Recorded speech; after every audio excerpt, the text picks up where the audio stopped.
Sonic One Shots Chapter 1, Cherry Blossoms.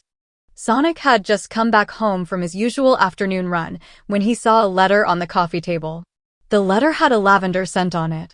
It was definitely from Shadow. He opened the letter and started reading it to himself. Hey Sonic. I'm gonna be a little late home tonight. But that's only because I'm preparing a surprise for you. Meet me at the cherry blossom forest at 6 o'clock sharp. And make sure you meet me at the tree on the hill of the forest. Shadow. Sonic felt butterflies flying around in his stomach. He fell onto the couch holding the letter against his chest.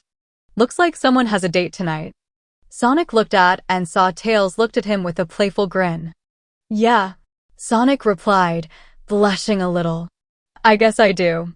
Meanwhile, Shadow was at work, checking his emails and sending in some invoices when Rouge walked up behind him. Looks like someone has a date tonight. Shadow jumped at her voice and turned around to see her. What the heck, Rouge? Don't scare me like that. Rouge chuckled as she placed a hand on Shadow's shoulder. Sorry. Are you ready to give him your surprise? Shadow pulled out a small box of milk chocolates and white chocolates. They were Sonic's favorites. More than ready, he whispered. But Rouge could easily tell that something was bugging Shadow. All right, tough guy. What is it? She asked. What? You've been feeling down ever since you talked about asking Sonic out. Is there something wrong? Rouge said. Shadow just shook his head, looking down at his desk. I'm fine. Just nervous, I guess. Rouge suddenly flew over Shadow's head and landed right in front of him. Okay, you've got nothing to be worried about. This is your big chance to tell Sonic your true feelings. Remember, I'm here for you too, Shadow. You'll be fine. Rouge's words stuck with Shadow for the rest of the day. By the time it was sunset, Shadow could barely sit still.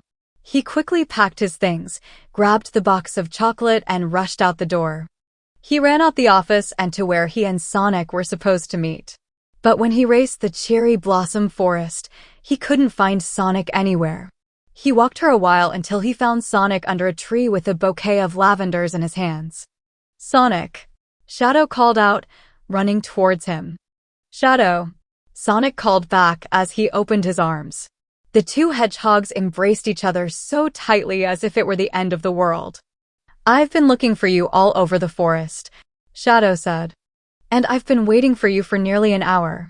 You know I hate being kept waiting. Sonic replied. Shadow pulled out their box of chocolates and held it out to Sonic, who held out the lavenders back to Shadow. As they exchanged their gifts, Shadow suddenly cleared his throat. Sonic, there's something I wanted to tell you that I can't keep inside me any longer. I've loved you for quite some time now and I was scared that you had rejected me. But now I found the courage to say I love you. Sonic was speechless. He wasn't expecting such honesty from Shadow.